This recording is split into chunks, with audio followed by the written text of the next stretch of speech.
السلام عليكم ورحمة الله. إن الحمد لله نحمده ونستعينه ونستغفره ونعوذ بالله من شرور أنفسنا ومن سيئات أعمالنا. من يهده الله فلا مضل له ومن يضلله فلا هادي له، وأشهد أن لا إله إلا الله وحده لا شريك له، وأشهد أن محمدا صلى الله عليه وسلم عبده ورسوله. يا أيها الذين آمنوا اتقوا الله حق تقاته ولا تموتن إلا وأنتم مسلمون. يا أيها الناس اتقوا ربكم الذي خلقكم من نفس واحدة وخلق منها زوجها وبث منهما رجالا كثيرا ونساء. اتقوا الله الذي تساءلون به والأرحام إن الله كان عليكم رقيبا. يا أيها الذين آمنوا اتقوا الله وقولوا قولا سديدا يصلح لكم أعمالكم ويغفر لكم ذنوبكم، ومن يطع الله ورسوله فقد فاز فوزا عظيما. ألا إن كلام الله وخير الهدي هدي محمد صلى الله عليه وسلم، وشر الأمور محدثاتها وكل محدثة بدعة وكل بدعة ضلالة وكل ضلالة في النار. حياكم الله تعالى. En cette soirée du samedi 28 Rabi' al-Thani 1435 de l'Hégire, correspondant 1er mars 2014, bi'idhnillahi ta'ala. Donc aujourd'hui, Inch'Allah, c'est le 41e cours du livre de Cheikh Al-Fawzan, hafidhahullah ta'ala, le dogme du monothéisme. Le titre d'aujourd'hui, bi'idhnillahi subhanahu wa ta'ala, c'est, vous saviez que le grand titre c'était quoi? C'était d'abord ce que l'on doit croire à l'égard du messager, alayhi salam, de sa famille et de ses compagnons. C'était quoi? C'était le 5e chapitre. D'ailleurs, 5e chapitre. Ensuite, nous on a, alhamdoulilah, enseigné le premier sous-chapitre. Le premier sous-chapitre. Aujourd'hui, Inch'Allah ta'ala, c'est le 2e sous-chapitre. Fi wujubi ta'atihi sallallahu alayhi wa sallam wal iqtida'i bihi. C'est-à-dire l'obligation de lui obéir sallallahu alayhi wa sallam et de le prendre comme modèle. Et de le prendre comme modèle. Cheikh Al-Fawzan, hafidhahullah ta'ala, a dit il faut obéir au prophète sallallahu alayhi wa sallam en pratiquant ce qu'il a commandé et en abandonnant ce qu'il a interdit. Je répète, il faut obéir au prophète sallallahu alayhi wa sallam en faisant quoi? En pratiquant ce qu'il a commandé et en abandonnant ce qu'il a interdit. Ceci est exigé par le témoignage qu'il est le messager d'Allah Azza wa Jal. C'est-à-dire nous, lorsqu'on fait shahada, qu'est-ce qu'on dit? Je témoigne qu'il n'y a de vraie divinité qu'Allah Azza wa Jal, et je témoigne que Muhammad alayhi salam est son messager. Quand tu as témoigné que Muhammad alayhi salam était son messager, ça veut dire que tu as attesté et témoigné qu'il fallait le suivre et qu'il fallait lui obéir et qu'il fallait par conséquent faire le maximum de ce qu'il a commandé et délaisser ce qu'il a interdit bi'idhnillahi ta'ala. D'autant plus qu'Allah Azza wa Jal a ordonné de lui obéir dans de nombreux versets qui associent quelquefois l'obéissance au prophète sallallahu alayhi wa sallam à l'obéissance d'Allah Azza wa Jal. Tel que lorsqu'Allah subhanahu wa ta'ala le Coran Ya ayyuhalladhina amanu ati'u Allah wa ati'u Rasul 4:59 Nisa 59. Ô les croyants, obéissez à Allah et obéissez au messager. Donc vous voyez que Allah Ta'ala a annexé l'obéissance au prophète alayhi salam à son obéissance lui-même Azza wa Jal. C'est-à-dire, comme vous devez m'obéir à moi, vous devez obéir aussi au prophète sallallahu alayhi wa sallam, ainsi que dans d'autres versets semblables à celui-ci. Parfois, l'obéissance au prophète sallallahu alayhi wa sallam est citée. Donc, des fois elle est citée ici, comme dans ce verset, yani avec l'obéissance d'Allah, et des fois elle est citée séparément, comme dans le verset qui vient ici, qui dit Man yuti'i rasoul faqad ata'a Allah. An-Nisa 80.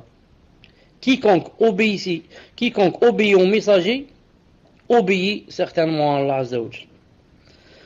Ici, Allah Ta'ala te montre que c'est pas comme dans le verset précédent, obéissez à Allah et obéissez au messager. Non. Ici, il te dit que quand tu obéis déjà au messager, ça veut dire que tu as obéi à Allah. Absolument. Absolument. Sans jamais d'exception. À chaque fois que quelqu'un obéit au messager sallallahu alayhi wa sallam, ça veut dire qu'il a obéi en même temps à Allah Azza wa Jal. طيب. Et aussi comme dans ce verset, وَأَطِيعُوا الرَّسُولَ لَعَلَّكُمْ تُرْحَمُونَ. Et obéissez au messager afin que vous ayez la miséricorde. Et parfois, regardez bien ce verset, lorsqu'il a dit obéissez au messager afin que vous ayez la miséricorde. Si tu veux que Allah Azza wa Jal soit miséricordieux envers toi, obéis au messager sallallahu alayhi wa sallam. Donc ce qui montre que lui obéir c'est vraiment être dans un statut vraiment élevé. Et parfois Allah Azza wa Jal menace celui qui désobéit au prophète sallallahu alayhi wa sallam, comme dans sa parole. Donc je suis dans la page 200, comme dans la parole lorsqu'il a dit Azza wa Jal فليحذر الذين يخالفون عن أمره أن تصيبهم فتنة أو يصيبهم عذاب أليم. Nour 63. Que ceux donc qui s'opposent à son commandement, c'est le commandement du prophète alayhi salam, prennent garde qu'une épreuve que ne les atteigne un châtiment douloureux. Subhanallah al-Azim. Là, ce n'est plus un ordre de lui obéir, mais plus grave encore, c'est une menace. Allah Ta'ala menace toute personne qui s'oppose à lui obéir et à suivre son commandement, qu'il lui arrive une de deux choses. Ou bien qu'une épreuve l'atteigne, ou bien qu'un châtiment douloureux ne l'atteigne. Cheikh Fawzan, Hafidahullah Ta'ala, explique ce verset, il dit, c'est-à-dire qu'ils prennent garde d'être éprouvés dans leur cœur par la mécréance, l'hypocrisie ou l'innovation. Non. Tu ne veux pas suivre le prophète, tu ne veux pas appliquer ce qu'il t'a ordonné, alors prends garde que ton cœur se renverse et que tu deviens mécréant. Ou à la rigueur, prends garde que ton cœur soit scellé, que tu deviennes hypocrite. Ou prends garde, puisque tu ne veux pas le suivre, et par conséquent suivre sa sunna, que tu deviennes un innovateur. Que tu deviennes un innovateur. Il a dit, ou alors, deuxième châtiment, ou alors, dans la vie présente, par un douloureux châtiment. Là, comme il a dit en haut, ou que les atteigne un châtiment douloureux. Attention, le fait que tu désobéisses au prophète sallallahu alayhi wa sallam, qu'il t'arrive un douloureux châtiment, comme le fait d'être tué, ou emprisonné, ou par d'autres punitions immédiates, qui peuvent arriver, bi'idhnillah subhanahu wa ta'ala. De plus, Allah Azza wa Jal a fait de l'obéissance au prophète sallallahu alayhi wa sallam et de son suivi une cause de son amour pour son serviteur et de son pardon de ses péchés. Allah Ta'ala dit dans le Coran, قل كنتم تحبون الله إن كنتم تحبون فاتبعوني يحببكم الله ويغفر لكم ذنوبكم والله غفور رحيم. Sourate Ali Imran 31. Dis, ya Muhammad, dis-leur, si vous aimez vraiment Allah Azza wa Jal, alors suivez-moi. Et si vous me suivez, Allah vous aimera et vous pardonnera vos péchés, car Allah est pardonneur et miséricordieux. Si vous aimez vraiment Allah, suivez-moi. Toute personne qui dit quoi? Qui dit que j'aime vraiment Allah Azza wa Jal, on ne doit pas la croire, jusqu'à ce qu'on voit quel est son suivi. Puis le prophète sallallahu alayhi wa sallam ou bien suit une autre personne, ou bien suit ses tentations. Toute personne qui dit j'aime Allah subhanahu wa ta'ala et ne suit pas le prophète sallallahu alayhi wa sallam, on dit d'elle c'est une menteuse. Car Allah ta'ala a mis comme condition, si vous aimez vraiment Allah, suivez le prophète sallallahu alayhi wa sallam, suivez-moi. Donc, toute personne qui croit, qui dit j'aime vraiment Allah et ne suit pas le prophète sallallahu alayhi wa sallam, on lui dit espèce de menteur, tais-toi, lis le verset suivant. Non, c'est ce verset.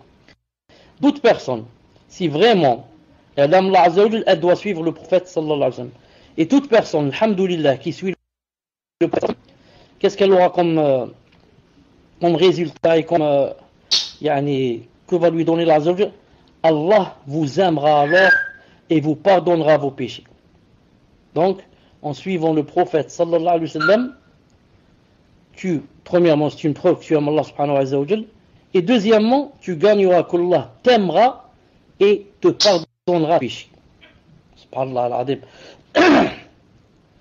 Il a, Cheikh Fawzan, hafidahullah ta'ala, dit, il a également fait de l'obéissance au prophète sallallahu alayhi wa sallam une guidée et de sa désobéissance un égarement.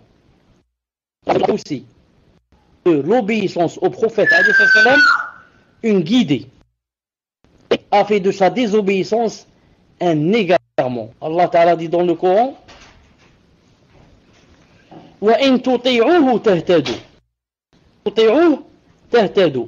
Sourate An-Nur 54. Et si vous lui obéissez, vous serez bien guidé. Et si vous lui obéissez, vous serez bien guidé. Quiconque obéit au prophète sallallahu alayhi wa sallam, il a ce résultat et cette rétribution que Allah subhanahu wa ta'ala non seulement le guidera, mais le guidera bien. On va comprendre, vous ne m'entendez pas, je demande aux autres de confirmer. Est-ce que c'est vrai ou c'est seulement chez Ibn al-Qayyim? Je dis, alhamdoulilah. Donc Allah a dit, et si vous lui obéissez, vous serez bien guidé. Donc personne qui lui obéit sera bien guidé. Je sors et je reviens. Malgré les petites coupures, je sors et je reviens, Inch'Allah. Salam alaikum. Allah Ta'ala a dit, et si vous obéissez au prophète sallallahu alayhi wa sallam, vous serez bien guidé. Donc je comprends que si j'obéis au prophète alayhi wa sallam, alhamdulillah, je n'ai pas peur de quoi? De l'égarement, car je suis bien guidé. Et je comprends aussi quoi? Que quiconque ne suit pas le prophète sallallahu alayhi wa sallam, c'est une personne qui est dans l'égarement. Car Allah Ta'ala a dit, si vous obéissez au prophète, vous serez bien guidé. Ce qui veut dire que si vous lui désobéissez, vous serez égaré. C'est très simple et clair. Si vous lui obéissez, vous serez bien guidé. Si vous lui désobéissez, vous serez dans l'égarement. Vous serez dans l'égarement. Et la preuve aussi, que celui qui lui n'obéit pas sera dans l'égarement, c'est le verset qui vient. Allah Ta'ala a dit, فَإِنْ لَمْ يَسْتَجِيبُوا لَكَ فَاعْلَمْ أَنَّمَا يَتَّبِعُونَ أَهْوَاءَهُمْ وَمَنْ أَضَلُّ مِمَّنِ اتَّبَعَ هَوَاهُ بِغَيْرِ هُدًى مِنَ اللَّهِ إِنَّ اللَّهَ لَا يَهْدِي الْقَوْمَ الظَّالِمِينَ. Al-Qasas 50. Mais s'ils ne te répondent pas, dans le sens de ne t'obéissent pas, sache alors que c'est seulement leur passion qu'ils suivent. Et qui est plus égaré que celui qui suit sa passion sans une guidée d'Allah? Allah vraiment ne guide pas les gens injustes. Donc, qu'a dit Allah Ta'ala? Il a dit que quiconque lui obéit sera bien guidé, dans le verset précédent. Et dans ce verset, il a dit, quiconque ne lui obéit pas, ne répond pas, c'est-à-dire à sa demande, alors c'est quelqu'un qui suit ses passions. Alors, sache alors que c'est seulement leurs passions qui suivent. Et qui est plus égaré que celui qui suit sa passion? Donc c'est un égaré. Il n'y a pas plus égaré que lui. Donc on prend de ce verset que, il y a deux choses. Disons qu'il y a deux voies. Ou bien, tu suis le prophète sallallahu alayhi wa sallam ou bien tu suis tes passions. C'est ce que veut dire Allah subhanahu wa ta'ala. Et plus haut il a dit, si tu suis le prophète sallam, tu seras bien guidé. Et si tu suis tes passions, il a dit ici, tu seras égaré. Donc toute personne qui ne suit pas le prophète sallallahu alayhi wa sallam est une personne qui est en train de suivre ses passions. Toute personne qui ne suit pas le prophète sallallahu alayhi wa sallam est une personne qui est en train de suivre ses passions et elle est égarée. C'est ce que veut dire Allah subhanahu wa ta'ala. Cheikh Fawzan dit hafidahullah ta'ala, c'est-à-dire Allah azza wa jalla, nous a informé que le prophète sallallahu alayhi wa sallam représente le meilleur modèle pour sa communauté lorsqu'il a dit لقد كان لكم في رسول الله أسوة les deux c'est juste أسوة حسنة لمن كان يرجو الله واليوم الآخر وذكر الله كثيرا. Al-Ahzab 21. En effet, vous avez dans le messager d'Allah azza wa jalla, dans le messager d'Allah, un excellent modèle à suivre pour quiconque espère en Allah et au jour dernier et invoque Allah fréquemment. Allah Ta'ala te dit, Allah subhanahu wa ta'ala qui t'a créé te dit que tu as dans le messager un excellent modèle à suivre. Non. Qui veut suivre le prophète et qui le prend comme excellent modèle?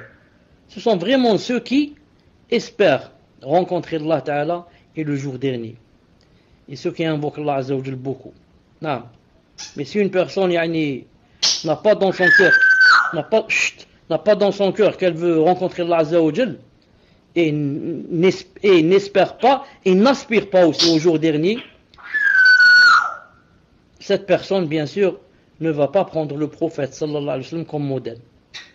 Elle va prendre X et Y comme modèle. Non. Ibn Kathir, qu'Allah Ta'ala lui accorde sa miséricorde, a dit ce noble verset constitue un fondement essentiel en ce qui concerne l'importance de suivre le messager du modèle sallallahu alayhi wa sallam. Le modèle du messager d'Allah Azza wa Jalla dans ses paroles, ses actes et ses états. Ainsi, Allah Azza wa Jalla a ordonné aux gens de le suivre le jour de la bataille des coalisés, l'Ahzab, dans son endurance, dans son appel à l'endurance, dans sa lutte, dans son combat et dans l'attente de la victoire de la part de son Seigneur Azza wa Jalla. Que ses prières et son salut soient toujours sur le prophète sallallahu alayhi wa sallam jusqu'au jour de la rétribution.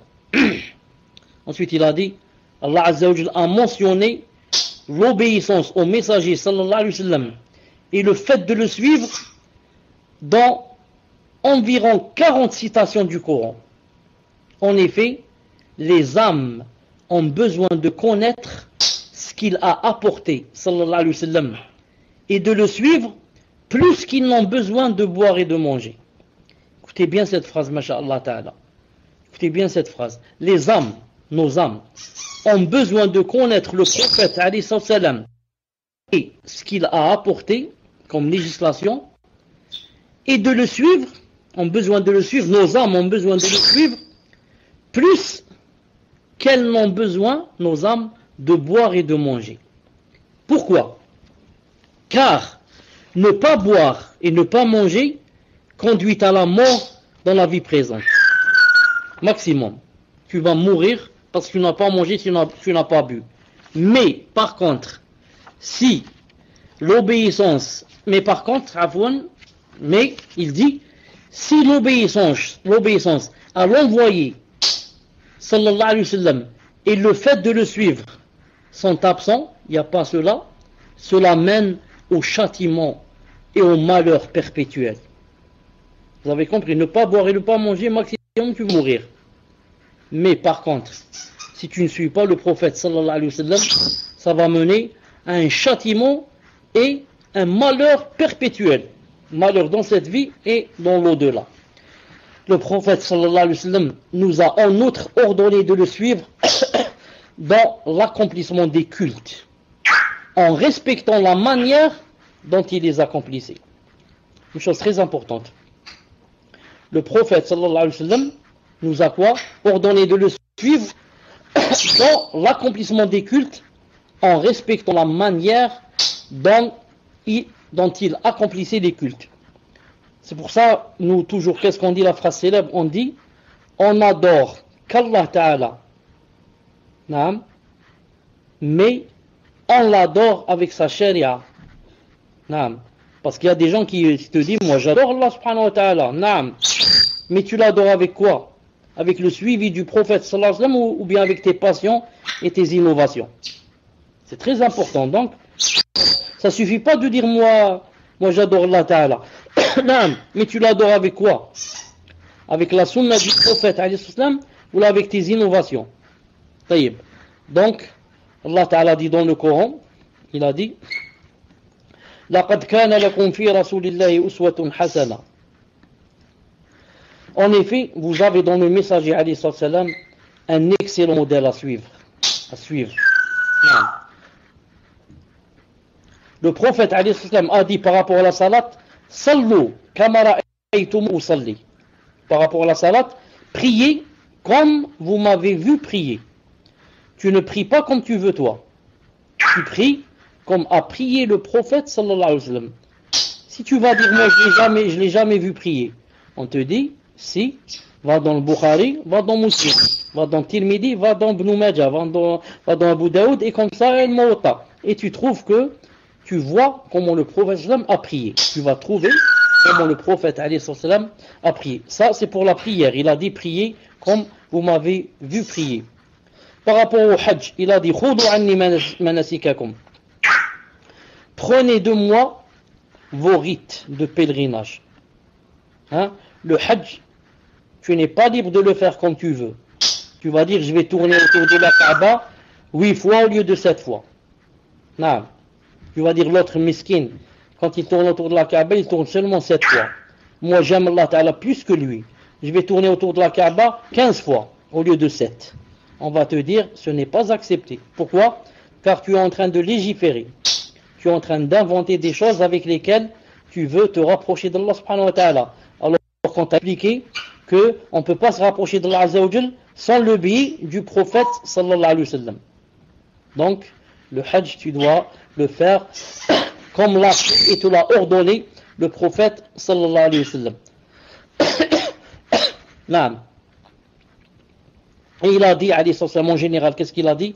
Man amila amalan laysa alayhi amruna fahuwa radd. Apporté par Muslim. Quiconque fait un acte non conforme à notre faire, à l'islam et à ce que j'ai commandé, cet acte est rejeté. Quiconque fait un acte non conforme à l'islam, cet acte est rejeté. Ça veut dire tout acte que tu fais, zama comme quoi c'est une adoration. Si ça n'existe pas dans l'islam, ni dans le Coran, ni dans la Sunna, elle est rejetée. Cette adoration est rejetée. Pourquoi? C'est une chose que tu as inventée. Quiconque fait un acte non conforme à l'islam, cet acte est rejeté. Et il a dit aussi, sallallahu alayhi wa sallam, Men raghiba an sunnati falaysa minni. Il a dit, quiconque récuse et n'accepte pas ma sunna, celui-là ne fait pas partie des miens. Rapporté par Bukhari et Muslim. Quiconque récuse et repousse ma sunna et n'accepte pas, celui-là ne fait pas partie des miens. Qu'est-ce que ça veut dire ici? Ne fait pas partie des miens? Cela dépend de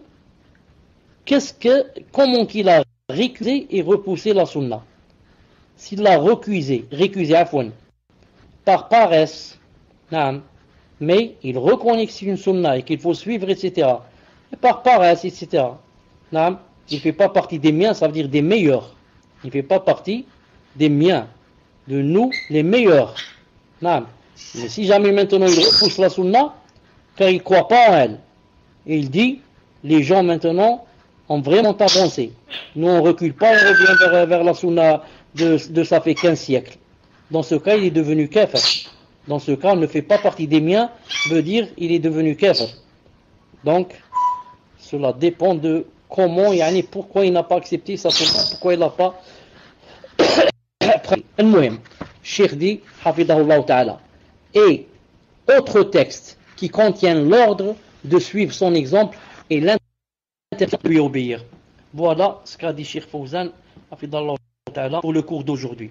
Je voudrais faire juste une remarque dans le cours passé. Je voulais faire la remarque dans le cours passé, mais je l'ai laissé pour le cours d'aujourd'hui, car ça tombe bien avec le cours d'aujourd'hui. Car le cours d'aujourd'hui, c'est quoi? C'est le fait, ou plutôt l'obligation, de suivre le prophète islam et de le prendre comme modèle. Je cite d'abord, ce qu'a voulu dire. Regardez ce qu'a dit Cheikh Fawzan dans son livre Hafidallahu ta'ala dans le cours passé. Il a dit وَمِنْ تَعْظِيمِهِ صلى الله عليه وسلم تعظيم سنته واعتقاد وجوب العمل بها وأن في المنزلة الثانية بعد القرآن الكريم في وجوب تعظيمه والعمل. Je répète. Donc il a dit, Cheikh Fawzan Hafidallahu ta'ala a dit rentre dans la vénération du fait sallallahu alayhi wa sallam le fait de vénérer sa sunna et de croire à l'obligation de sa mise en pratique et au fait qu'elle vient en deuxième place dans la vénération et l'application. En deuxième place, j'ai oublié dans la traduction un mot, c'est-à-dire en deuxième place après le Coran. Comme il a dit en arabe, وَأَنَّا فِي الْمَنْزِلَةِ الثَّانِيَةِ بَعْدَ الْقُرْآنِ الْكَرِيمِ. Au fait, donc, on testait que la sunna vient en deuxième place dans la vénération et l'application. Nous, on fait juste une petite remarque. Quand il a dit elle vient en deuxième place, sunna, elle vient en deuxième place après le Coran, dans la vénération, ça c'est vrai. Mais quand il a dit dans l'application, ça peut comporter quelques problèmes et ça peut donner à quoi? Ça peut donner à certains des choubouhats. Pourquoi? Pourquoi? Je vais vous dire pourquoi. Certains, comme Cheikh Al-Albani rahimahullah, ont dit la sunna par rapport à son application, elle vient en même temps que le Coran et non pas en deuxième place. Qu'est-ce que ça veut dire? Ça veut dire, si tu dis que la sunna vient en deuxième place par rapport à l'application, ça veut dire, quand je veux appliquer, je commence par le Coran. Je cherche. Si je ne trouve pas dans le Coran la chose, je passe à la sunna. Ça veut dire que si je trouve dans le Coran, c'est pas la peine d'aller, car la sunna vient en deuxième place. Cheikh Al-Albani dit non. Ça c'est faux. Les deux marchent ensemble. Car la sunna explique le Coran, etc.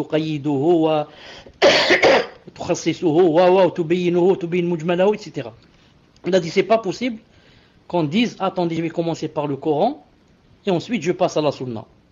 Et nous on va donner un exemple pour expliquer cela. Dans cela, c'est pour cela je dis que Cheikh Al-Albani rahimahullah a rendu faible un hadith très connu qui dit comme quoi le prophète sallallahu alayhi wa sallam a envoyé Mu'adh ibn Jabal. Il l'a envoyé au Yémen. Il lui a demandé, il lui a dit à Mu'adh, quand tu vas aller au Yémen, avec quoi tu vas juger les gens? Il a dit bimada tahkum. Si on te pose une question par exemple, avec quoi tu vas répondre? Il a dit je cherche dans le Coran. Il a dit si tu ne trouves pas, il a dit, je cherche dans la sunna. Si tu ne trouves pas, il a dit je vais faire l'ijtihad, je vais faire des efforts inchallah ta'ala pour trouver. Cheikh Al-Albani a dit ce hadith est faible. Il a dit pourquoi? Il a dit parce que il contredit la base, la grande base, qui dit quoi? Qui dit que les deux doivent marcher ensemble. Il a dit ici, Mu'adh a dit je vais chercher dans le Coran. Ensuite, si je ne trouve pas, je vais dans la sunna. Il a dit ça c'est faux. Donc c'est pour cela qu'il a rendu ce hadith faible. Je vais vous donner un exemple pour que vous compreniez pourquoi c'est faux. Regardez. On va prendre par exemple ce verset. Regardez ce verset par exemple dans le Coran.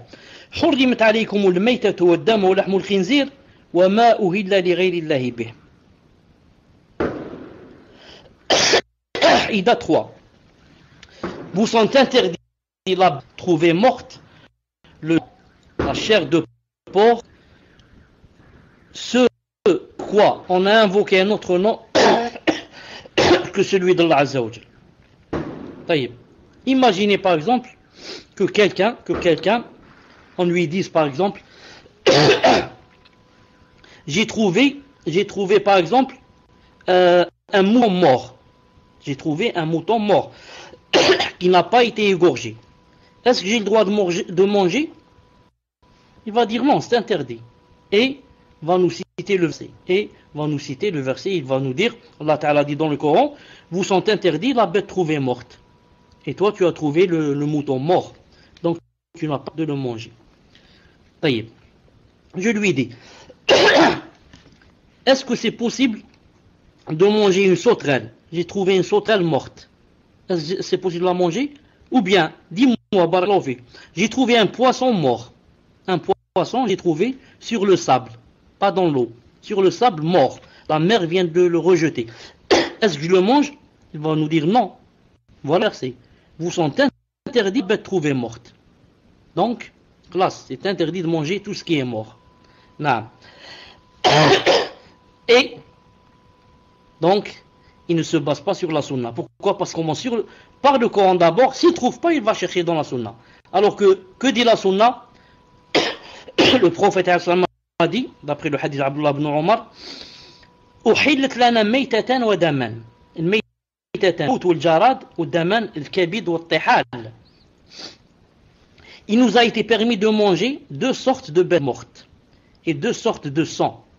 Les deux bêtes mortes, le poisson et la sauterelle. Et les deux sortes de sang, le foie et la rate. Hadith très bon, jayid. Voir le Mishkat de Cheikh Al-Albani 4132. Donc, il nous a été permis de manger deux sortes de bêtes mortes, d'animaux morts. C'est quoi? Le poisson et la sauterelle. Et toi, en se basant donc sur le Coran, tu dis je commence d'abord par le Coran, s'il n'y a pas, je passe à la sunna. Dans le Coran, il y a que c'est interdit de manger toute chose morte.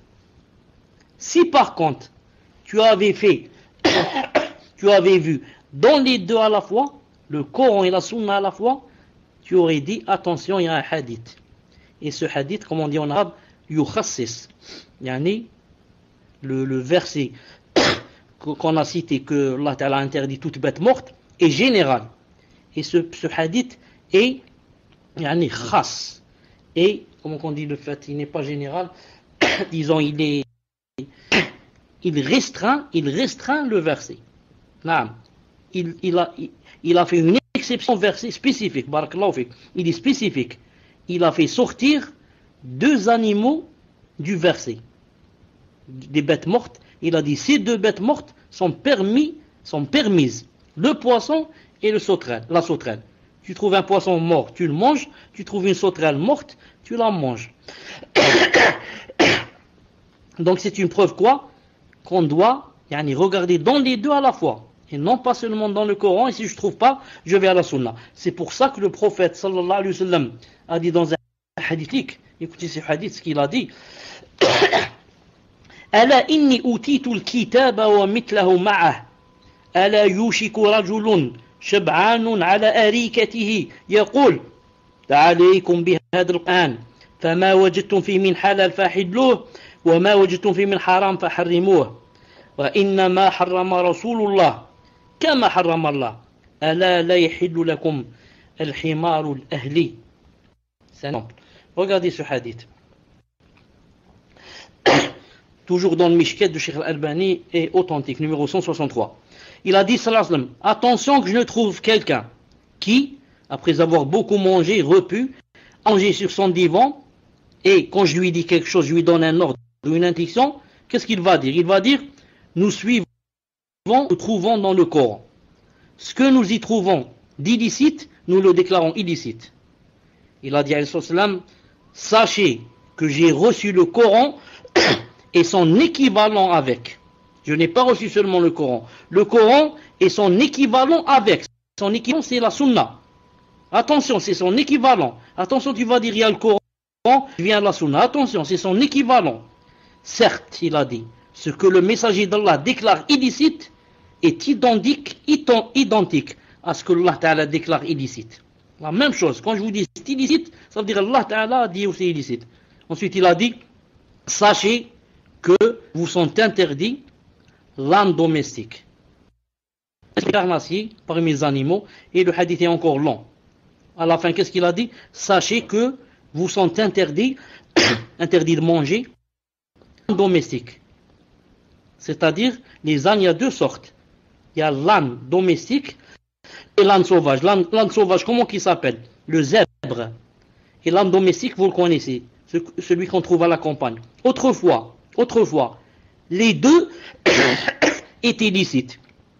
Ensuite, il a dit à l'islam, sachez que l'âne domestique est interdit. Maintenant, si tu veux manger, tu peux manger le zèbre, c'est tout, pas l'âne. Maintenant, l'âne, si on va prendre la règle 2, on commence par le Coran. Est-ce qu'il y a un verset dans le Coran qui dit que l'âne c'est interdit? Il n'y a pas. Je peux savoir. L'âne, c'est un animal qui ressemble au cheval, un peu plus court, bien sûr. Pourquoi je le mange pas alors que le cheval se mange? Le cheval se mange, hadith dans le Bukhari. Pourquoi je mange pas l'âne? C'est pas l'âne. Et pourtant, le hadith est clair. Il a dit l'âne est interdit. Donc si je vais suivre seulement le Coran, je vais dire l'âne, peut-être que ça se mange. Donc j'espère que vous avez compris, Inch'Allah Ta'ala, ce que j'ai voulu dire. Et cette remarque, bi'idhnillah ta'ala, très importante, bi'idhnillah ta'ala. Subhanakallahumma wa bihamdik, ashhadu an la ilaha illa ant, astaghfiruka wa atubu ilayk. Et il y a un oiseau ici devant moi qui n'a pas cessé de faire de manger. Il faut voir aussi lui, s'il se mange, il ne se mange pas. S'il se mange, je vais maintenant l'égorger et le dîner. On va voir. Cherchez-nous dans les fêtes, voici le perroquet se mange ou pas. Tout à l'heure, Inch'Allah. Salam alaikum wa rahmatullahi wa barakatuh. Est-ce qu'il y a du son?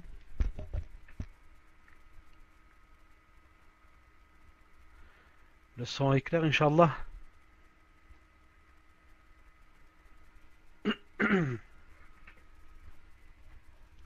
Cheikh, est-ce que vous m'entendez?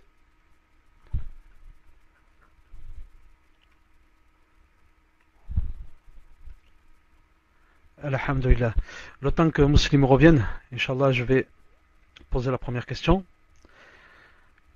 Première question, question d'un frère.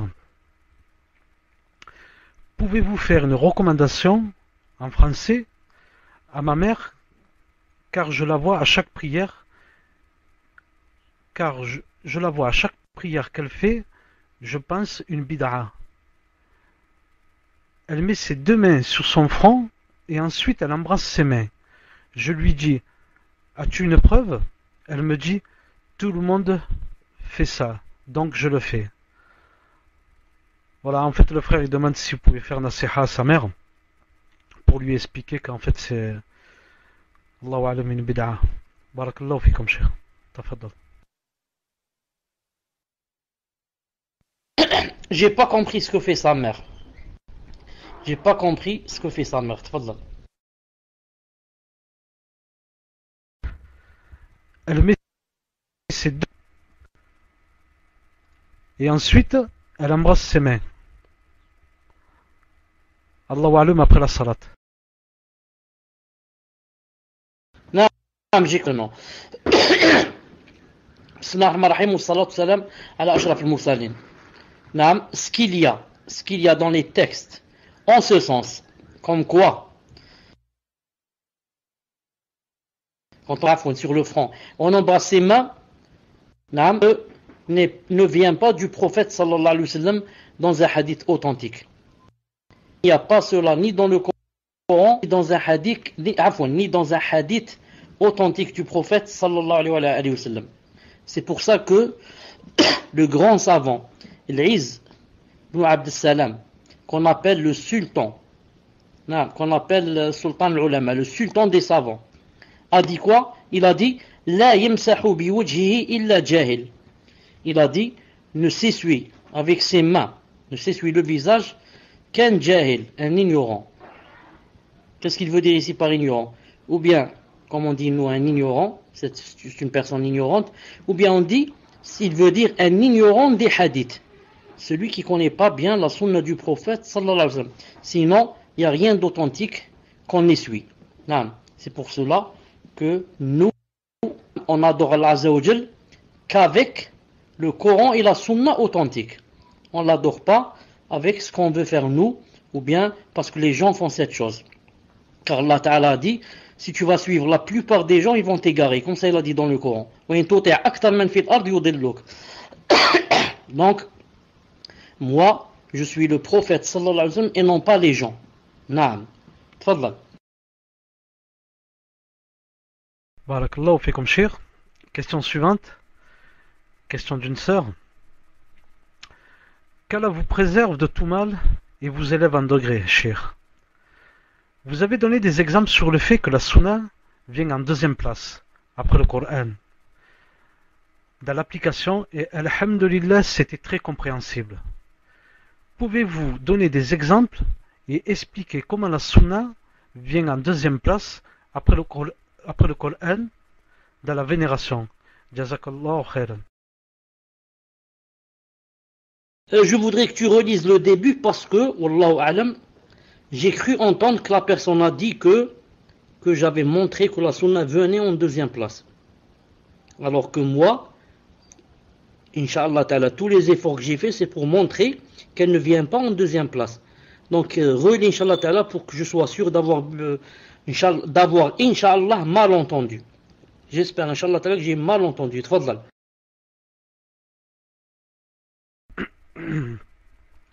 Naam Cheikh.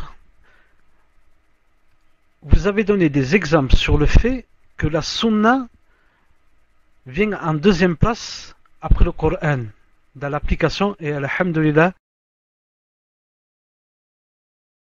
Donc c'est dommage, j'ai bien entendu. Je dis, tout ce que j'ai dit, expliqué, c'était pour prouver qu'elle ne venait pas en deuxième place, mais qu'elle marchait en même temps que le Coran. Comme a dit le prophète sallallahu alayhi wa sallam, regardez le hadith qu'il a dit ici. Une seconde, je vais vous le chercher. Je l'ai dit tout à l'heure.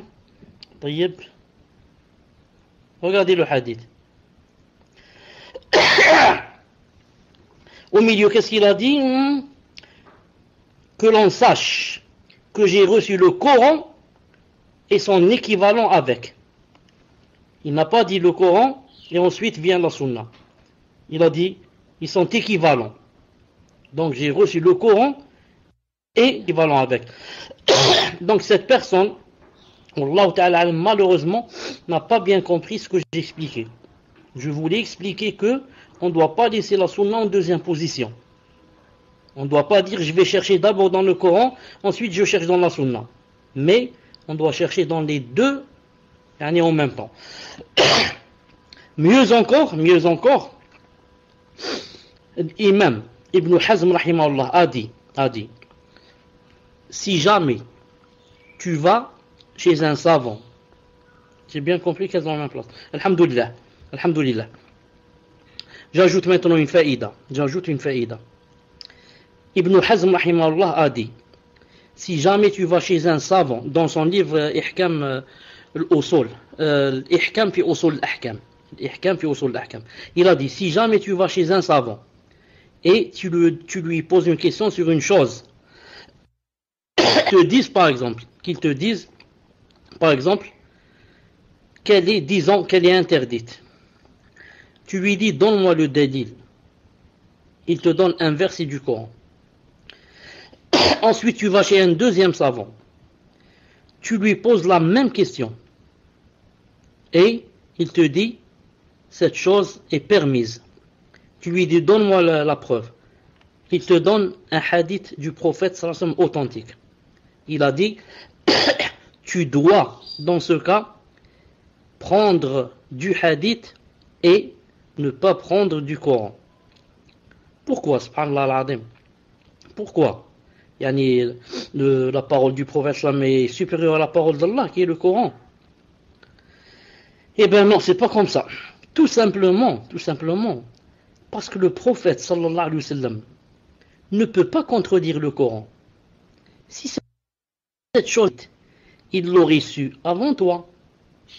Mais puisque lui, qui non seulement connaît le Coran, mais le Coran est descendu sur son cœur, a dit que c'était permis, ça veut dire que le verset qui dit que ce n'est pas permis a été abrogé, ou bien spécifié, mukhassas, ou bien ne veut pas dire que c'est interdit. Seulement le savant auquel tu as posé la question a cru que c'était interdit, et comme ça. Jamais le prophète sallam ne peut contredire le Coran. Vous avez compris? Al-Muhim. Donc c'était quoi ensuite sa question? Et sa question en fait était, pouvez-vous donner des exemples et expliquer comment la Sunna vient en deuxième place après le Coran dans la vénération? Fawzi, est-ce que tu as... Non, j'ai pas entendu la fin, Fawzi. J'ai pas entendu la fin. Pouvez-vous donner des exemples et expliquer comment la Sunna vient en deuxième place après le Coran dans la vénération? Et on me fait rappeler, Cheikh, de vous rappeler par rapport au mail de la sœur, avec les questions en rapport avec les hadiths. Car j'ai déjà oublié. Al-Muhim. Comment la Sunna vient en deuxième place après le Coran? C'est-à-dire que Allah subhanahu wa ta'ala, c'est lui qui a créé le prophète sallallahu alayhi wa sallam. En ce sens, sa parole, Ajal, vient en première dans la vénération. Ensuite vient le prophète sallallahu alayhi wa sallam, et ce qu'il dit et ce qu'il fait, c'est la sunna en général, pas ce qu'il a dit seulement alayhi sallam, mais la sunna en général. Et cela ne veut nullement dire que la sunna donc c'est moins vénéré que le Coran. Non. Au point où les savants ont dit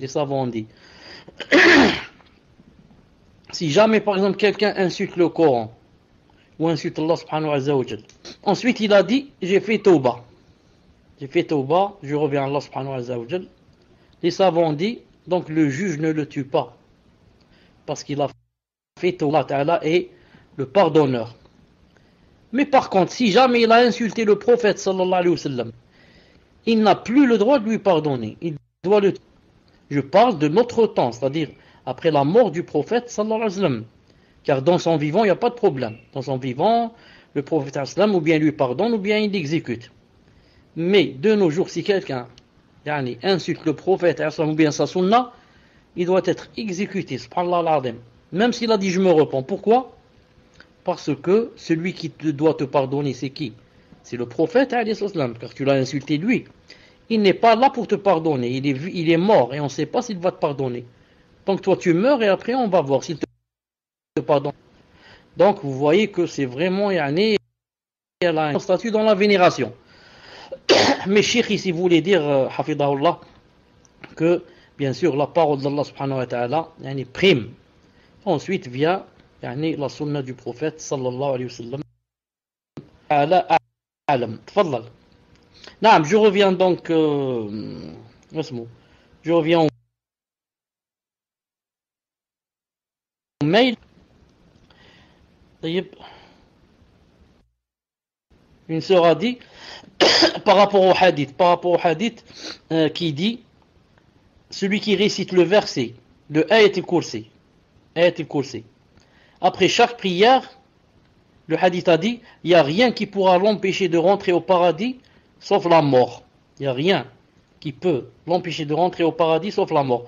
Elle a dit je ne comprends pas comment la mort peut empêcher quelqu'un de rentrer au paradis. C'est-à-dire que veut dire ce hadith? Que veut dire ce hadith? Rentrer au paradis, y a-t-il une explication? Non, je dis la réponse Inch'Allah ta'ala, c'est que le prophète veut dire que quand une personne lit Ayat al-Kursi après la salat obligatoire, ça veut dire que il ne lui reste qu'un seul empêchement pour rentrer au paradis. Il y a un empêchement, c'est quoi? Il faut mourir pour rentrer au paradis. Ça veut dire que cette personne, alhamdoulilah, Allah ta'ala lui a tout pardonné et lui a ouvert la porte du paradis, lui a dit rentre. Mais il a un empêchement. C'est quoi? C'est la mort. Donc il ne peut pas rentrer au paradis jusqu'à ce qu'il meure. Et le hadith, Inch'Allah ta'ala, j'espère qu'il est clair. Dois-je réciter Ayat al-Kursi juste après le slim ou faire le dhikr et ensuite la réciter? Je ne sais pas. Je ne sais pas. Ce que je sais, c'est que quand quelqu'un termine le tislim, il dit astaghfirullah, astaghfirullah, astaghfirullah, wa minka salam, tabarakta ya al-jalal wal-ikram. La ilaha illallah wahdahu la sharika lah, lahu al-mulku wa al-hamdu wa ala kulli shay'in qadir. لا إله إلا الله وحده لا شريك له له الملك وله على كل شيء قدير اللهم لا مانع لما منعت ولا ينفع ذا الجد منك الجد لا إله إلا الله وحده لا شريك له له الملك وله الحمد وعلى كل شيء قدير. Ensuite il dit لا قوة إلا بالله لا إله إلا الله ولا نعبد إلا إياه له النعمة وله الثناء الحسن وله الملك والحمد وعلى كل شيء قدير, quelque chose comme ça. Ensuite là, est-ce qu'il commence par le dhikr, subhanallah, subhanallah, subhanallah, et quand il termine, il va lire Ayat al-Kursi, Qul huwa Allahu ahad, Qul a'udhu bi rabbil falaq, Qul a'udhu bi rabbin nas. C'est 4 qu'on lit après chaque salat obligatoire. Ou bien, il commence par, et les 3 bien sûr, les 3 autres, et il termine par le dhikr, avec les doigts, subhanallah, subhanallah. Ça je ne sais pas, je n'ai jamais trouvé quelque chose de clair en ce sens. Donc, Allah Ta'ala, comme disent les savants, l'amru wasi'.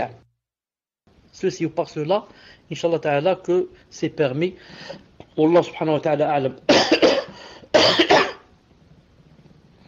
Ensuite, vous m'éclaircir le hadith qui dit quiconque accomplit de nuit ou de jour pour Allah 12 rak'at, Allah lui bâtira une demeure au paradis. Est-ce que ça veut dire que qu'une personne qui a prié les rawatib associé aux prières obligatoires ne doit pas ou ne pourra pas prier la salat de la nuit? Je dis, ce hadith n'a rien à voir avec la prière de la nuit. Ce hadith veut te montrer que il y a 12 rak'at qu'on appelle rawatib et que quiconque les fait, Allah Ta'ala lui construira une maison dans le paradis. C'est tout. Maintenant, la prière de la nuit, c'est autre chose. Si tu peux la faire, tu as des hasanat. Tu ne peux pas la faire, tu es excusé. Mais elle n'a rien à voir avec les rawatib. Naam. Ensuite, Allah fait miséricorde à quiconque prie en 4 unités avant l'asr. Est-il permis à une personne qui fait déjà ses rawatib habituels d'appliquer cette sunna en plus, sachant que la prière de l'asr n'a pas de rawatib, ni devant ni derrière? Naam. Certains savants ont dit que salat l'asr a des rawatib devant. Et ils ont cité ces 4 rak'at là. Que je viens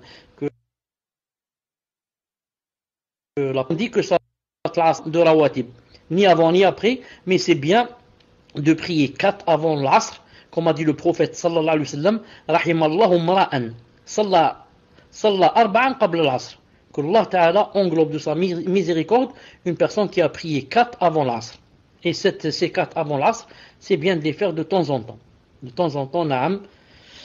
Quand le moment de Asr approche, avant de prier l'Asr, essaye de prier 4 bi'idhnillah subhanahu wa ta'ala. طيب تفضل. Donc question suivante, question d'un frère qui dit: j'ai un frère qui est tabligh. Il vient d'avoir un fils et il va certainement m'inviter pour sa aqiqa. Il va peut-être inviter d'autres amis à lui qui sont tabligh. J'aimerais savoir si je dois répondre à l'invitation, sachant qu'il y aura au moins un mubtadi' qui est mon frère. Ahsanallahu ilaykum wa jazakumullahu khayran. Tfadal Cheikh.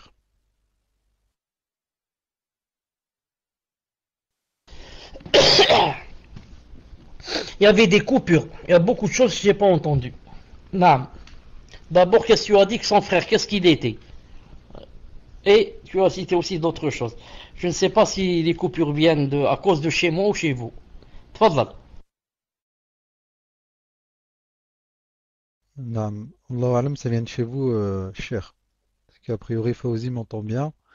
Donc je vous répète, Inch'Allah, le frère dit: j'ai un frère qui est tabligh. Il vient d'avoir un fils et il va certainement m'inviter pour sa aqiqa. Il va peut-être inviter d'autres amis à lui qui sont tabligh.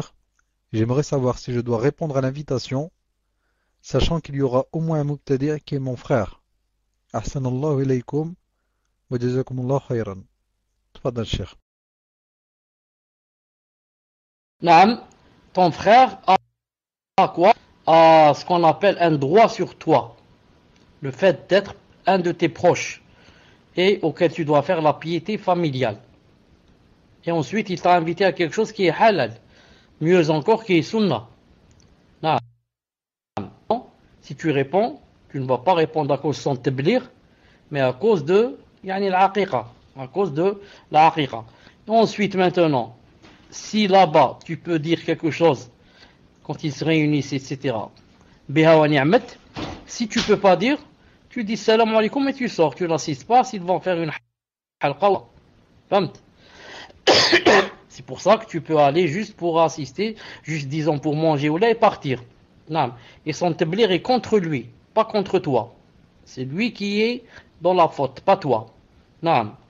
Tfaddal. Question suivante, cher.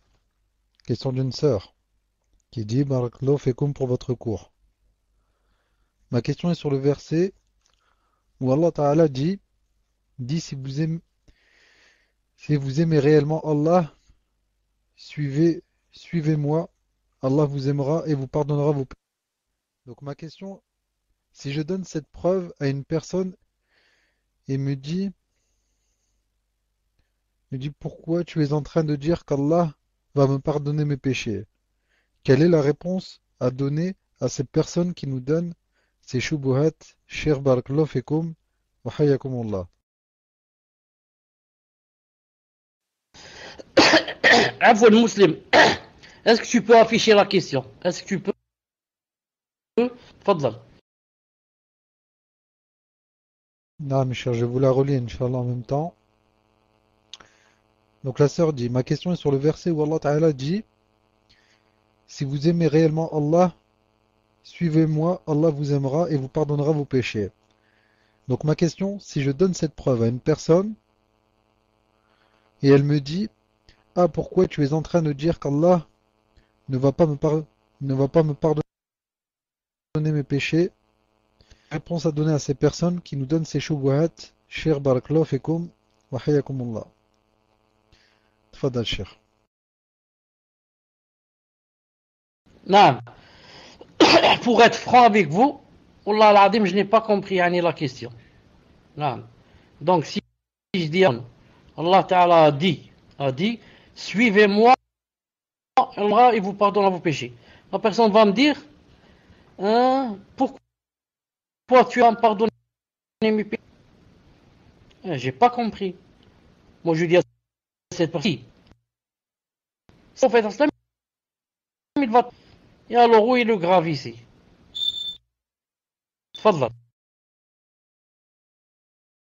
Non, mes chers, en gros, ce que veut dire la personne, c'est si elle cite ce verset à une personne qui fait des péchés.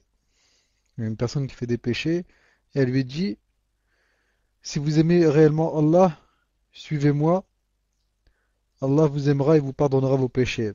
En gros, la seule condition pour que Allah vous pardonne vos péchés, c'est de le suivre.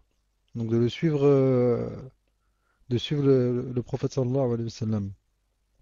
Et donc la personne va lui dire, donc si je fais des péchés et que je ne suis pas le prophète sallallahu alayhi wa sallam, tu es en train d'insinuer que Allah me pardonnera pas mes péchés.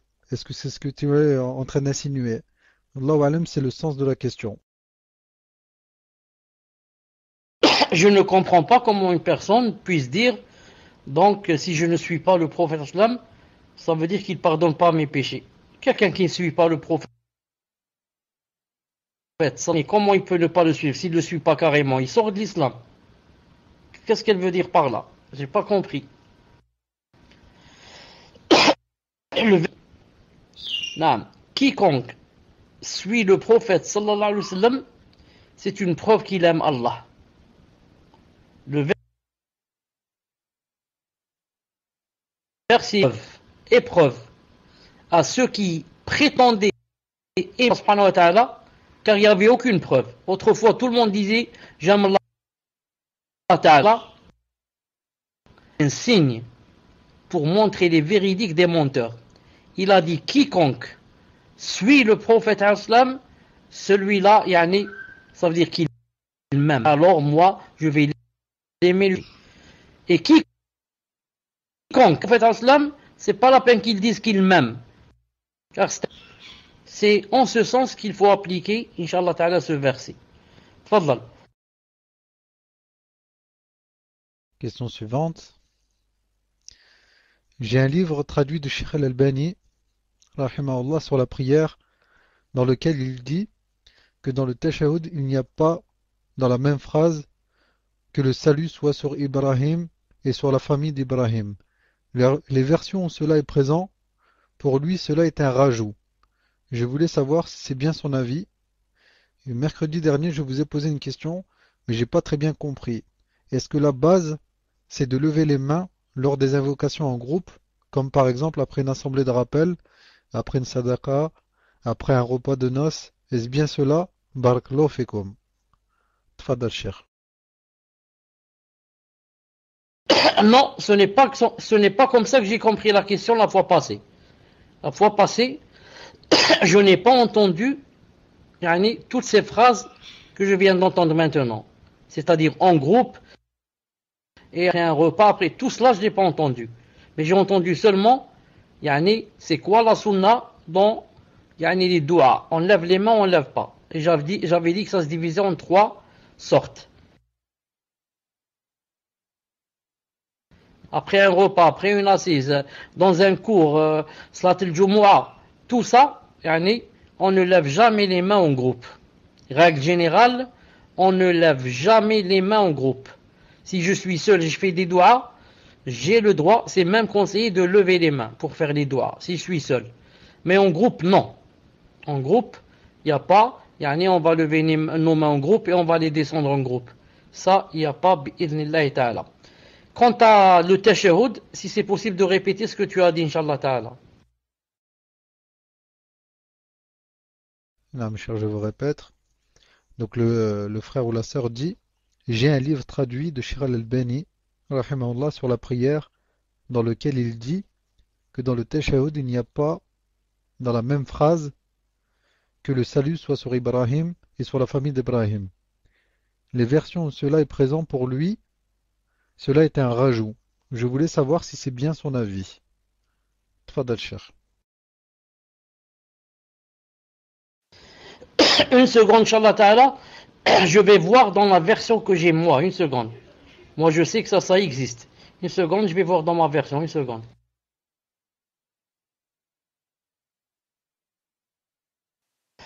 La réponse, il y a. Naam, il y a wa Ali Ibrahim. Ben a dit, cet ajout wa Ali Ibrahim est un, comme ça il a dit cet ajout est un ajout. اللهم صل على محمد وعلى ال ابراهيم وعلى ال ابراهيم انك حميد مجيد وبارك على محمد وعلى ال محمد كما باركت على ابراهيم وعلى ال ابراهيم انك حميد مجيد. نعم تفضل. Question suivante, question d'une sœur.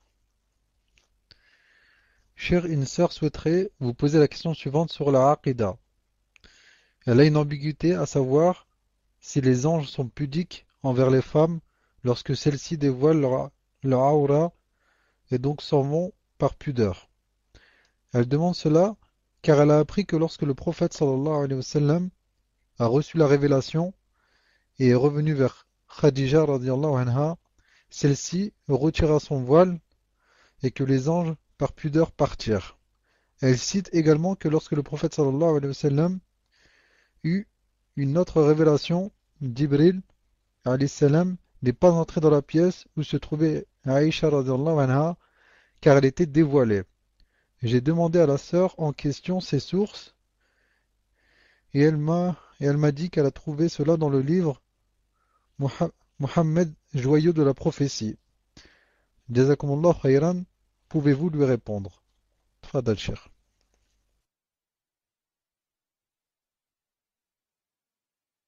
Si c'est possible de répéter le début, seulement le début, peut-être les 2 premières phrases, sinon j'ai entendu la fin. Tfadal. Mettez-moi le red share lorsque vous aurez entendu suffisamment ce que vous voulez entendre. Elle dit, une sœur souhaiterait vous poser la question suivante sur la Aqidah. Elle a une ambiguïté à savoir si les anges sont pudiques envers les femmes lorsque celles-ci dévoilent leur aura et donc s'en vont par pudeur.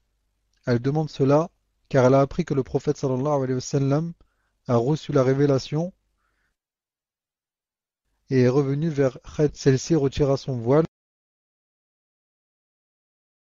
Alhamdulillah. Je disais, ce qui a été rapporté comme quoi le prophète, sallallahu alayhi wa sallam, quand il est revenu vers Khadija, elle a ôté son voile et... cher, ça a coupé main quand vous avez répondu à la question avant celle-ci. Taïb. Donc je répète, par rapport à la question avant celle-ci, pour le tashahhud, lorsqu'on dit Wala Ali Ibrahim, la personne avait demandé si cette formule existe, j'ai dit qu'elle existait. Allahumma salli ala Muhammad, Wala Ali Muhammad, Kama salli Ibrahim, Wala Ali Ibrahim. Comme ça. Cheikh Al-Albani a dit cette formule est authentique. Taïb. Maintenant pour la deuxième question. Le hadith qui dit que le prophète sallallahu alayhi wa sallam, quand il est allé vers Khadija, après avoir rencontré Jibril pour la première fois lorsqu'il lui a dit lis, comme quoi quand Khadija s'est dévoilée, que les anges sont partis, quelque chose comme ça, qu'ils n'ont pas voulu l'avoir dévoilée, et comme quoi elle a dit que Aïcha radiyallahu ta'ala anha, que Jibril n'a pas voulu rentrer parce que Aïcha était dévoilée. Je ne connais rien d'authentique en ce sens. Je n'ai jamais entendu ou lu que ces deux hadiths cités ici sont authentiques. Ce que je sais, c'est qu'il y a des anges qui ne se séparent jamais de nous parce qu'ils doivent écrire. Ils doivent écrire ce qu'on fait. Cheikh Ibn Uthaymin, rahimahullah, ou alors un autre, un grand savant, maintenant je ne me rappelle plus c'est qui, je pense que c'est Cheikh Ibn Uthaymin, wallahu alam, a dit que il ne nous délaisse pas d'endroit. Il a dit quand on rentre aux toilettes et quand l'homme est avec son épouse dans la chose intime. Il a dit ce sont les deux endroits où il s'éloigne, il n'assiste pas. Mais malgré cela, je dis, il n'y a rien comme ça de clair, d'authentique du prophète sallallahu alayhi wa sallam en ce sens. Ça, c'est ce qu'on dit les savants. C'est ce qu'on dit les savants. Sinon, les anges qui sont avec nous pour écrire les deux, pour écrire le mal et le bien, comme j'ai dit, ne nous quittent jamais, sauf peut-être, comme les deux exceptions ici, pour le rapport et les toilettes. Sinon, les autres anges, chacun sa fonction. Il n'est pas là, pour, par exemple, regarder la femme, ou bien, parce qu'ils sont de lumière. Et ils n'ont pas de tentation. S'il y a une cause pour être avec toi, ils sont. S'il n'y a pas, ils ne viennent pas. Chacun a une fonction spéciale. Certains suivent là où il y a le dhikr. L'autre, il va écrire dans le ventre de la femme. Il va écrire le bébé, les 4 choses pour le bébé. L'autre, certains s'occupent de Salat al-Jumu'ah. Ceux qui rentrent, ils écrivent l'un après l'autre. Certains s'occupent de Salat al-Subh et Salat al-Asr. Et chacun ce qu'il fait. On a d'autres qui protègent contre les choses qui arrivent comme ça. Ils nous protègent, ils marchent devant nous en train de nous protéger. Et comme ça, des milliers et des milliards d'anges. Mais chacun a sa fonction, il ne s'occupe pas d'autre chose. C'est tout ce que j'ai par rapport à cela. Tfadlal. Question suivante, question d'une sœur. J'ai une question concernant un hadith. En effet, si j'ai bien compris, pour toute parole que prononce le prophète sallallahu alayhi wa sallam, il faut lui obéir, car le prophète sallallahu alayhi wa sallam ne parle qu'au nom d'Allah. Cependant, j'ai lu un hadith qui m'a mis des doutes récemment. Ce hadith est le suivant. Le prophète sallallahu alayhi wa sallam, sur lui, arriva à Médine au moment où on fertilisait les palmiers. Il leur dit: que faites-vous? À quoi ils répondirent: nous sommes en train de fertiliser les palmiers. Il leur dit: peut-être vaudrait-il mieux vous abstenir de le faire. Ils s'interrompirent donc et la récolte de dattes diminua. Le prophète sallallahu alayhi wa sallam sur- le prophète sallallahu alayhi wa sallam leur dit alors, je ne suis qu'un homme. Lorsque je vous ordonne quelque chose qui se rapporte à votre religion, conformez-vous à cet ordre. Mais lorsque je vous ordonne quelque chose qui procède de mon opinion personnelle, sachez que je ne suis qu'un homme. Comment différencier une parole du prophète, qui est une révélation, et une parole qui provient de son opinion en tant qu'être humain? Si vous pouvez donner l'explication de ce hadith, wa jazakumullahu khayran. Tfadal, Cheikh. Naam, lorsque le prophète sallallahu alayhi wa sallam me parle de l'obéissance et de la désobéissance, et me parle du paradis et du feu, et me parle de la salat, de la naam, et me parle du siyam, et me parle de celui qui fait telle chose à telle chose, rétribution, celui qui fait telle chose à tel châtiment. Tout ça, il est en train de parler de quoi? De l'adoration. Il est un intermédiaire entre Allah subhanahu wa ta'ala et les gens. Je dois lui obéir en ce qu'il a enjoint et m'éloigner de ce qu'il a interdit. Mais s'il parle maintenant des choses de la vie de ce bas monde, dans ce cas, c'est un homme comme nous. Il peut te dire, par exemple, la voiture qui est là-bas. Il n'y a pas de voiture, mais disons, il va dire le chameau qui est là-bas est rouge. Tu t'approches, tu le trouves, il est jaune, ou la beige, ou là. Une chose de la dunya.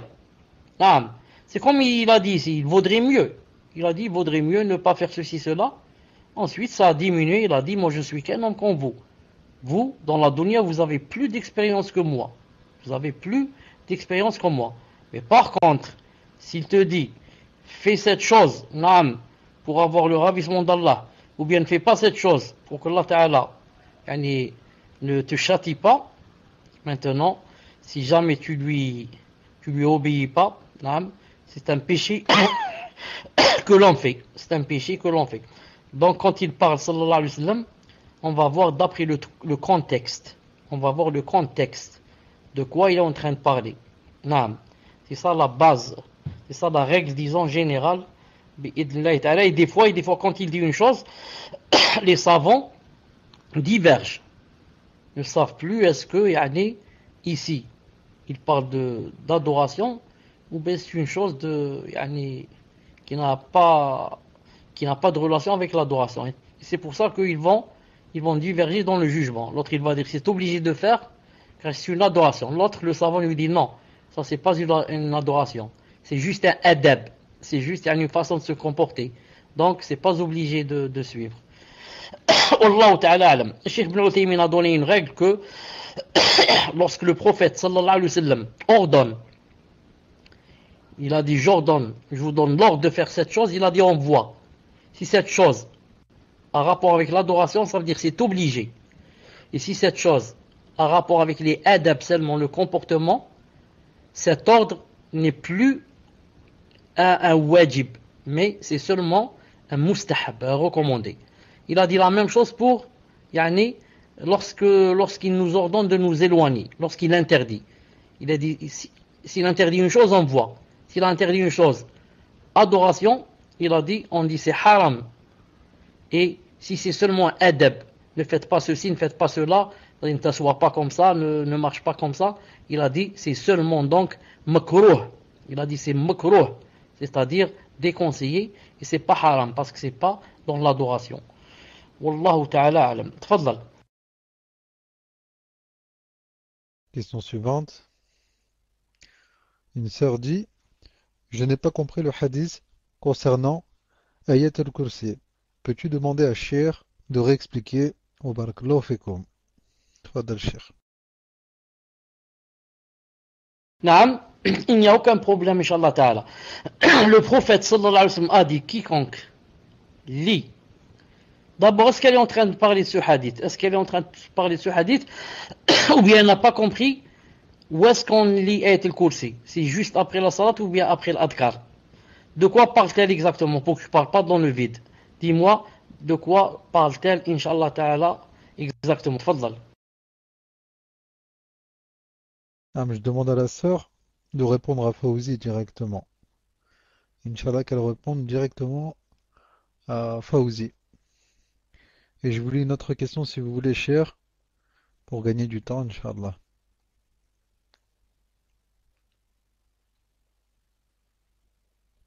Non, donc elle a déjà répondu, cher. Tfadal, cher. Le hadith a dit quiconque récite Ayat al-Kursi après la salat, après une salat obligatoire. Taïb. Il a dit ne l'empêchera de rentrer au paradis que la mort. Ne l'empêchera alors de rentrer au paradis que la mort. La personne a dit je ne comprends pas comment la mort peut empêcher quelqu'un de rentrer au paradis.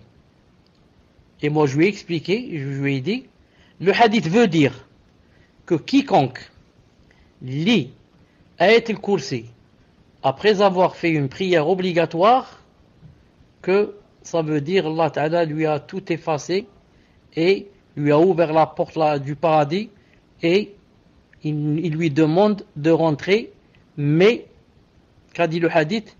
Il a dit ne l'empêche que la mort, ça veut dire il a un empêchement. Il ne peut pas rentrer, il est prêt à rentrer, Allah est ravi de lui, il lui a dit rentre au paradis, mais il ne peut pas rentrer. Pourquoi? Il y a un empêchement qui est la mort. Il faut d'abord qu'il meure pour aller rencontrer Allah, pour rentrer au paradis. Il ne peut pas rentrer au paradis en étant vivant. Donc, quand tu lis le Kursi après Salat, Allah Ta'ala t'a pardonné, t'a permis même de rentrer au paradis. Mais tu ne peux pas rentrer. Pourquoi? Il y a un empêchement. C'est quoi? C'est la mort. Donc, tu dois attendre jusqu'à ce que tu meurs pour rentrer au paradis. Voilà. Si c'est pas clair, je réexplique. Demandez à la sœur si c'est clair ou je réexplique. Il ne faut pas avoir honte et dire d'accord, j'ai compris alors que quelqu'un n'a pas compris. Si elle n'a pas compris, je réexplique. Inch'Allah Ta'ala. Tfadlal. Madame Fawzi, qu'elle te réponde directement, Inch'Allah. Question suivante. Question d'une sœur. Qu'Allah vous préserve, cher. Un jour, ou plutôt dans un cours dernier, vous aviez cité un hadith qui dit qu'il n'y a pas de prière surérogatoire du lever du soleil à son coucher, hormis les prières qu'on a l'habitude de faire, comme les 2 rak'at de salutation du masjid, celle après le wudu. Je n'ai pas trop compris quel salawat ne peut-on pas faire. Duha rawatib est-ce qu'il rentre dans ce hadith? Tfadal, cher. Salat al-Duha, le hadith est clair. On peut pas faire Salat al-Duha jusqu'à ce que le soleil se lève bien. C'est-à-dire, comme dit Cheikh Ibn Uthaymin, rahimahullah, au moins un quart d'heure après le lever du soleil. Et 20 minutes, c'est mieux. Comme a dit le hadith, qadra rumh. Rumh, c'est comme une lance. Il faut qu'il y ait entre la montagne de laquelle le soleil vient de se lever et le soleil qui s'est levé, il faut qu'il y ait yani, comme une lance, la distance d'une lance. Donc le soleil doit être bien sorti. Il n'est pas encore yani, collé à la montagne. Il y a un vide entre le soleil et la montagne d'une lance. Il a dit Cheikh Ibn Uthaymin au moins un quart d'heure. Donc ça, Duha, c'est clair qu'on ne peut pas prier yani, pendant les moments où c'est interdit de prier. Pas car on doit attendre que le soleil se lève. Et maintenant, quand le soleil s'est levé, on peut faire Salat al-Duha. On peut faire aussi autre chose que Salat al-Duha. Si quelqu'un veut dire maintenant je veux prier 4 ou 2 ou là, il est libre. Elle a dit Salat al-Duha et qu'est-ce qu'elle a dit aussi? Elle a dit les prières, les rawatib. Les rawatib, elles ont un moment spécial. On ne peut pas les décaler de leur moment. Salat al-Fajr, c'est avant quoi? Avant Salat al-Subh. Ou bien, quand le soleil s'est bien levé après Salat al-Duha, on peut rattraper Salat al-Fajr. La sunna du Fajr, si on ne l'a pas faite. Naam. Et les quatre avant Dhuhr, on les fait avant Dhuhr. C'est-à-dire quand c'est le moment de Salat al-Dhuhr, c'est-à-dire le soleil vient de quitter le zénith. Au lieu de faire maintenant Salat al-Dhuhr, je commence par 4. 4 avant Dhuhr. Et 2 après Dhuhr. Et 2 après Maghrib, 2 après Isha. Donc on doit les faire dans ces moments-là. Il n'y a pas un autre moment. Naam, tfadal.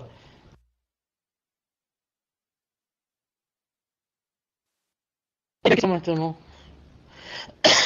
Il y a une question maintenant qui est là en face de moi. Qui dit Senawen Rahi.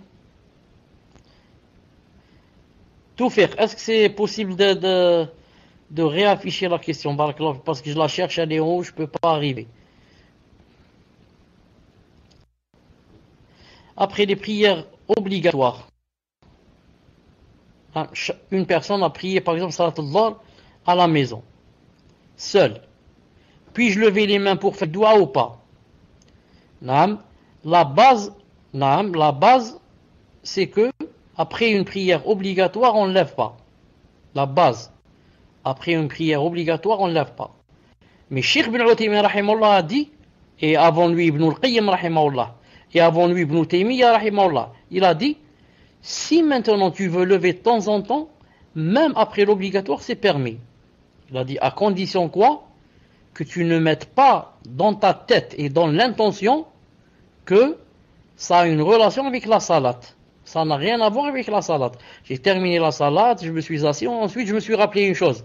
Je me suis dit, demain j'ai le bac.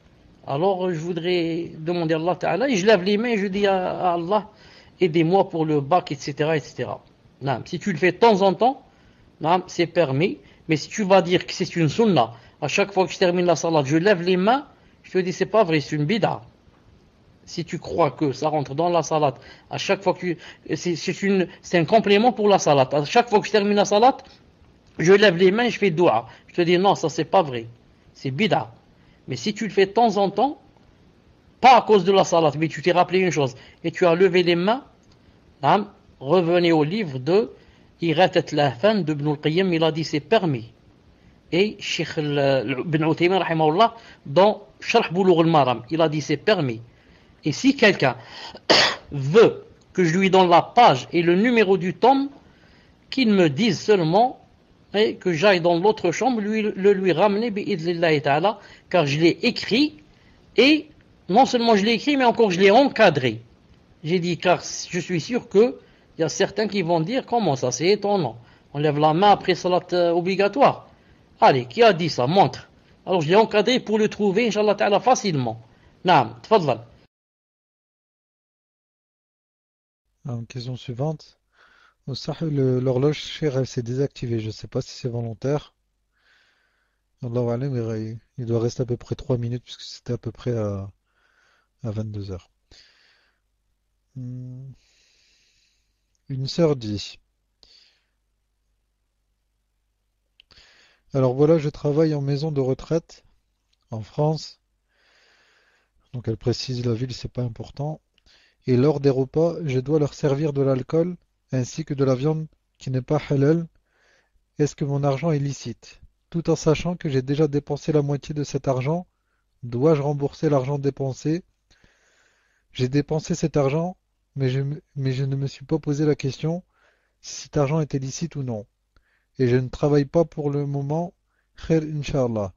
L'argent qu'il me reste, puis-je en faire un don à des personnes dans le besoin? Puis-je donner à ma famille? Wa jazakumullahu khairan. Tfaddal, Cheikh. C'est interdit de travailler dans un centre pareil. Pourquoi? Parce que tu vas aider les gens à faire le haram. Aider les gens à faire le haram. Et Allah Ta'ala dit dans le Coran, وَلَا تَعَوَنُوا عَلَى الْإِثْمِ وَالْعُدْوَانِ. Et ne vous entraidez pas dans la transgression et le péché. Il a dit, il ne faut pas vous entraider. Quand je donne à quelqu'un de l'alcool, je lui sers, même si moi je ne bois pas, ou bien je lui donne du porc ou n'importe quoi, ça veut dire que c'est comme si moi qui ai mangé. Parce qu'au lieu de manger moi, j'ai dit à l'autre, tiens, je te sers et mange. Non. Donc, cette personne devrait, Inch'Allah Ta'ala, quitter le travail immédiatement. Et puisque cette personne ne travaille pas maintenant, alhamdoulilah, c'est une ni'ma. Donc, qu'elle ne revienne pas. Qu'elle ne revienne pas à ce travail qui, fait de son argent haram. Et beaucoup de grands péchés. car c'est elle qui a été la cause de leur donner à manger et à boire de ces choses. Mais alhamdoulilah, la personne a dit que ça m'est jamais passé dans la tête que c'était haram. Donc, en ce sens, Inch'Allah Ta'ala, à partir du moment où elle a su que c'était haram, c'est à partir de ce moment que ça commence à marcher pour elle le haram. À partir du moment où ça lui est passé par la tête. Maintenant, pour l'argent qu'elle a dépensé, c'est trop tard. Pour l'argent qu'elle a maintenant, elle ferait bien de prendre une partie et de la donner à des nécessiteux. Même si c'est sa famille. Même si sa famille, ce sont des nécessiteux. Elle leur donne par exemple une partie pour, Inch'Allah Ta'ala, rendre l'autre partie halal. Elle doit, Inch'Allah Ta'ala, donner une partie pour, Inch'Allah Ta'ala, que l'autre partie qui reste soit de halal. Elle peut les donner à sa famille s'ils sont nécessiteux, sans qu'elle leur dise d'où ça vient, bi'idhnillahi ta'ala. Et elle demande pardon à Allah subhanahu wa ta'ala, et qu'elle ne revienne pas à ce travail, Inch'Allah ta'ala, Allah ta'ala lui ouvrira d'autres issues, d'autres portes. Fadla, la dernière question. Mouslim, est-ce que tu es là? Afwan cher. Mon PC s'était bloqué, donc j'ai pas entendu si vous aviez terminé. Alors, si vous voulez, donc encore une question.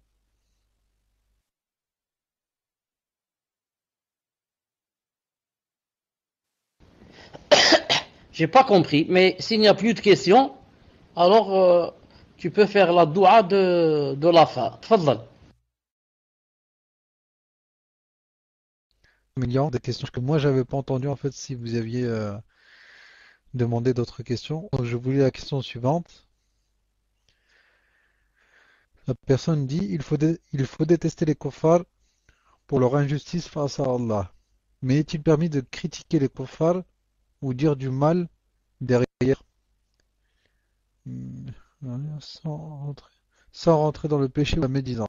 Le prophète sallallahu alayhi wa sallam n'a-t-il pas dit de dire du bien ou de se taire? Donc des questions. Tfadal, cher.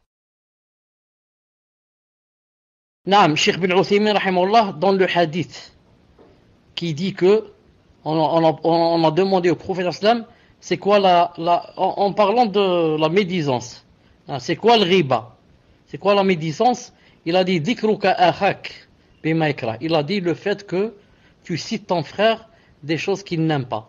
Il a dit ici, lorsqu'il a dit tu cites ton frère, est-ce que si je cite le kafir, c'est permis? Car le hadith a dit, la médisance, c'est de citer ton frère dans ce qui n'est pas bien. Donc, je comprends que c'est permis de citer le kafir en des choses qui ne sont pas bien. Il a dit, est-ce que c'est comme ça? Cheikh bin Uthaymin, rahimahullah, c'est lui qui a répondu, il a dit, pour moi, même le kafir, je ne dois pas être injuste envers lui. Si maintenant je le cite pour les choses qu'il fait, qui ne sont pas bien contre l'islam ou bien les dégâts qu'il fait, etc., il a dit c'est permis. Mais il ne me trouve rien à dire. Je commence à parler de mon voisin qui est kafir et de sa femme et de ce qu'il fait, etc., alors que ce sont des choses familiales qui n'ont rien à voir. Il a dit ça se fait pas. Comme ça il a dit, Cheikh bin Uthaymin. Il a dit même le kafir, il a dit comme ça, il a dit je n'ai pas le droit d'être injuste envers lui. Je n'ai pas le droit de lui faire le zulm, le kafir. Certes, s'il a fait une chose, je le cite. Et je mets en garde contre lui. Je dis attention, celui-là c'est un kafir. Attention, il peut t'emmener à la débauche, ceci, cela.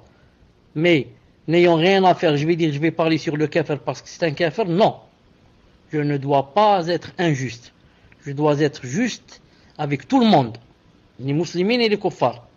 Naam. Voilà, Inch'Allah Ta'ala, pour aujourd'hui. Subhanakallahumma wa bihamdik, ashhadu an la ilaha illa ant.